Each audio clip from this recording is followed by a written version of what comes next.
Hello, and so let's recapitulate a little bit about the previous video which I made on the first stage of liberation.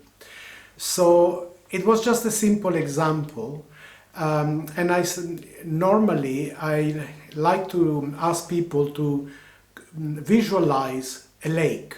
So like we are the awareness in this lake, a self-aware lake.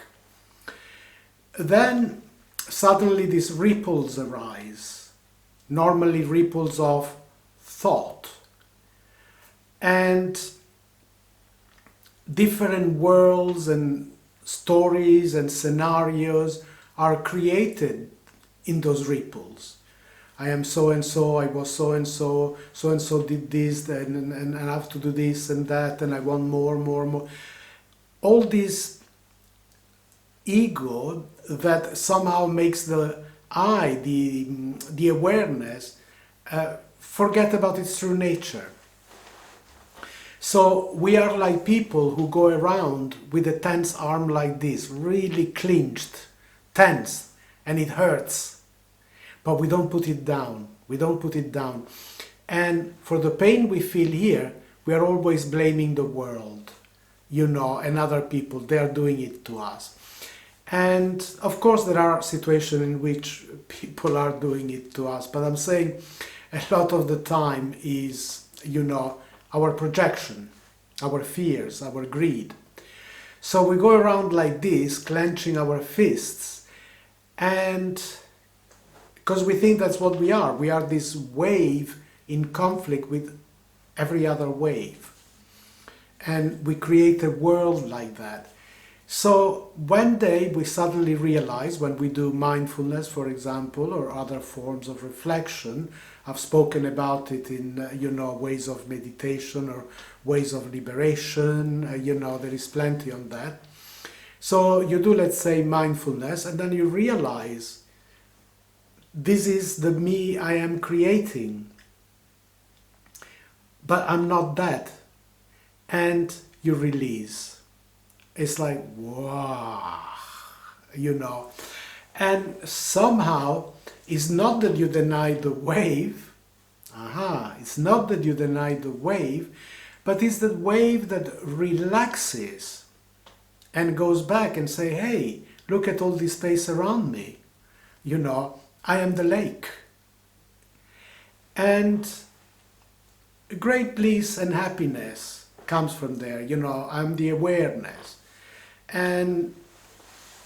But some people, and to me rightfully, they say, yes, but you still are also the individual. I am Carlo.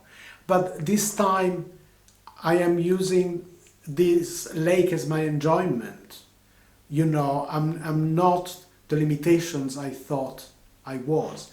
And normally there is a lot more peace, tenderness, joy, and these things are then followed, by certain life changes and so forth.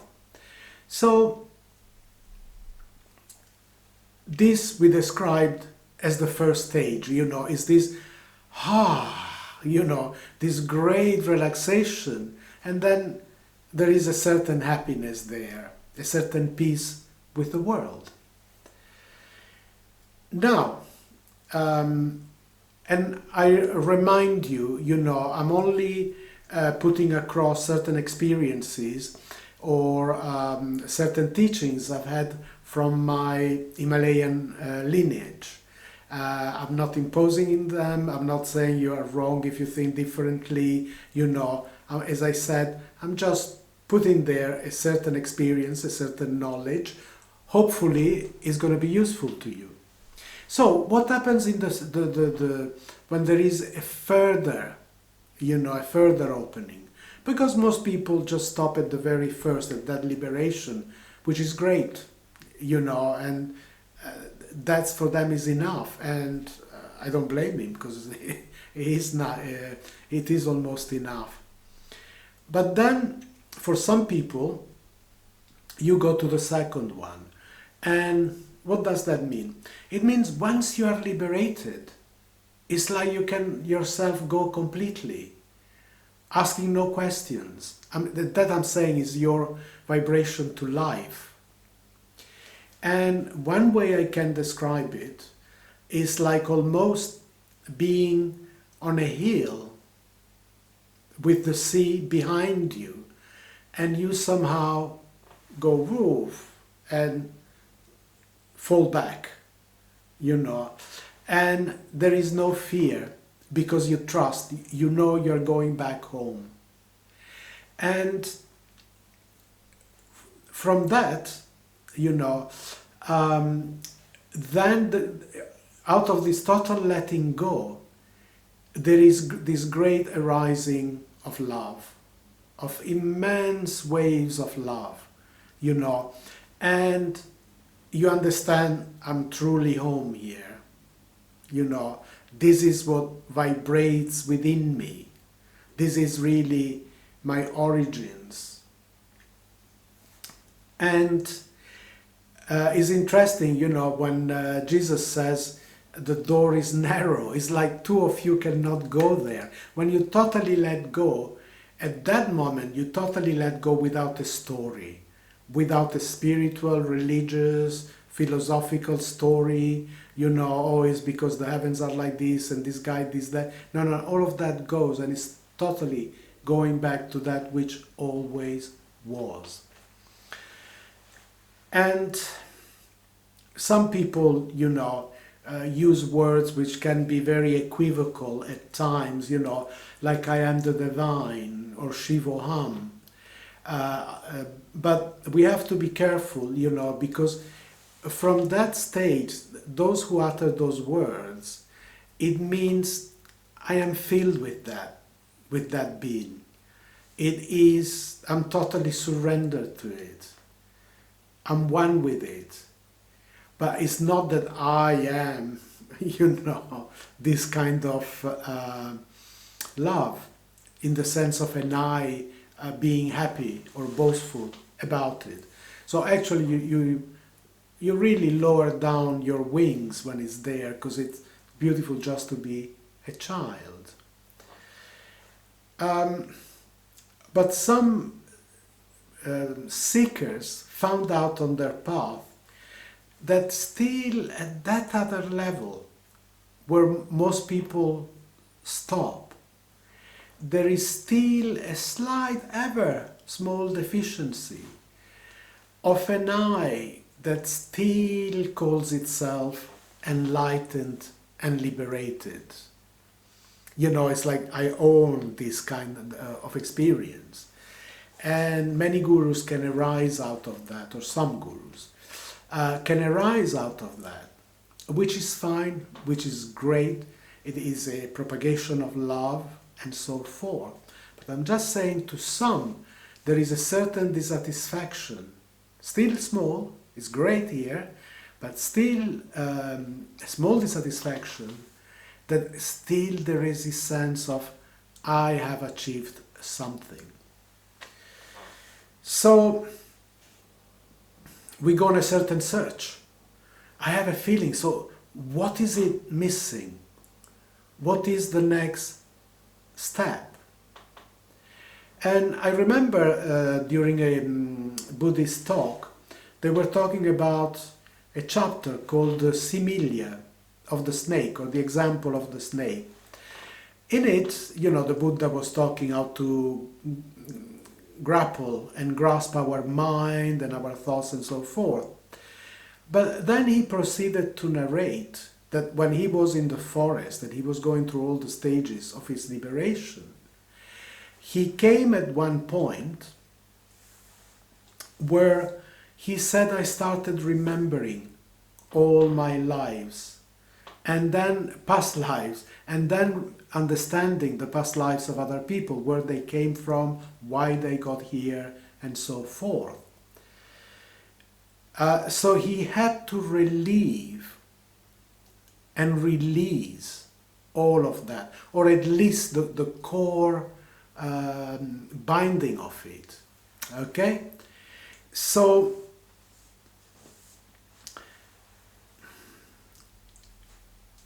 it's very, very nice when you have these amazing realizations and liberations. Maybe, as I said, through a whole process of mindfulness and so forth. And we are in that love, but we realize that there is still a depth to go through. There is somewhere to go and some cleansing to do with that love, with that love. And so I don't know about going back to all the past lives or so forth, but I can share that, I once had an experience where I was very ill and, there was a feeling that I'm going, And it was very interesting because, yes, as our human side, there was fear, there was apprehension, but once there was a certain relaxation and letting go, then a feeling of love, of trust arose again. And then, to my great amazement, what I started experiencing, and many people have experienced that, was going back through my life. But this time, what I was really doing was understanding all the hurt that I had created and won. And it was seeing from an objective love perspective. Because certain things we think are sinful, they perhaps at that moment they were not. You had to say something, you had to do something. But here became very clear what it was to hurt. And the feeling that wherever I was going to go, or whatever was going to happen, I would really endeavor to learn not to repeat it again. Not because of fear of anything, but just because also of love of myself, because I don't want to carry that vibration within my heart. I want to be in the light. Why do I want to be there? And that frightful experience suddenly had a certain feeling of love, of fulfillment. So it really showed me the importance of that release. Yes, you reach that love beautifully. You free yourself, you liberate yourself, you understand your nature, you go on to this great love, but then you need a further movement to just observe, what is within you, your speech, how you move, so forth, and offering all of that to that love. So as that develops, what it seems, by emptying this contraction of a separation I, because I'm not against the concept of the I, but I'm just talking about the separated, angry, hostile I, because the I that knows its origin in the lake and can just come and go there, why not? It's beautiful to be Carlo, Carlito, whatever. So when that separation begins to relax, to let go, there is a certain feeling of great peace, real peace and silence, which has got a lot of love in it. And I always like to give this example of the quantum world, the quantum reality, where we have universes and maybe multi-universes with an infinity of creations, of creatures, of beings, of objects. Yet, when you sum all the plus and minuses of energy that are in those waves that create these objects, the sum is zero. Aha! Even this universe, it is estimated that all the sums of the various forces comes to a zero. So there you touch this zero being, that no dash thing, but it's not an emptiness. It's not an emptiness of a sense of desolation, there is nothing. There is a real rest in coming home. And there is less and less need of this I. And even the concept of I am enlightened begins to drop away. You know, it's just nice to be a child of the divine, of the universe, you know, in simplicity and sharing that joy, you see. So that further step is still required. And then there is this journey, okay, because it is a journey. Maybe you can say in the first step and second step, sometimes it can happen like that. You know, of course there was preparation, but there is this. But this third stage into the no-think, into the absolute, in my understanding, is an unfolding, is into a going deeper and releasing more and more stuff, but in a very loving way, in a way in which you observe, not in a way of guilt, because you owe yourself to let go of that guilt, in the sense that you are walking and merging within love. So you are observant, you are aware of those vibrations that cut you from it. You know, and hatred, greed, you know, arrogance, you see it. They contract you back into the world of conflict. So why to go there? You loved everything, you love the universe, you love yourself. And you wouldn't do that to yourself. So you do it out of empathy, out of love, you know, and it's spontaneous. But you're always open to observe yourself.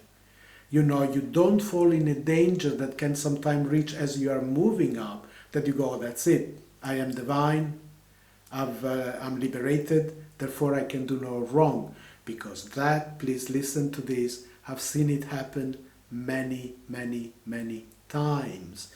So in this journey, that openness has to remain, meaning attuning.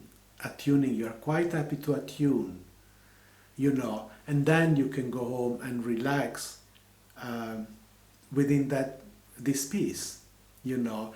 And then it's not that there are so much 3 levels and all that, but this sense of freedom, of liberation, of love, and total repose, they merge into, you know, together.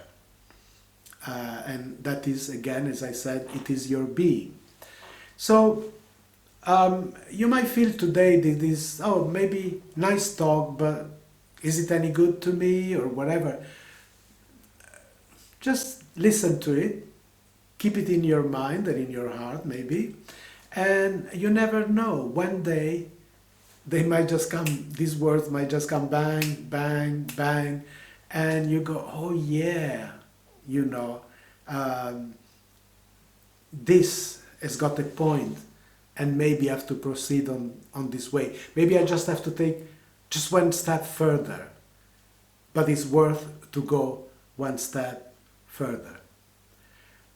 If you are seeing this, if you are hearing this, I'm very pleased that you managed to go through the whole video, and I hope to see you soon. Take good care.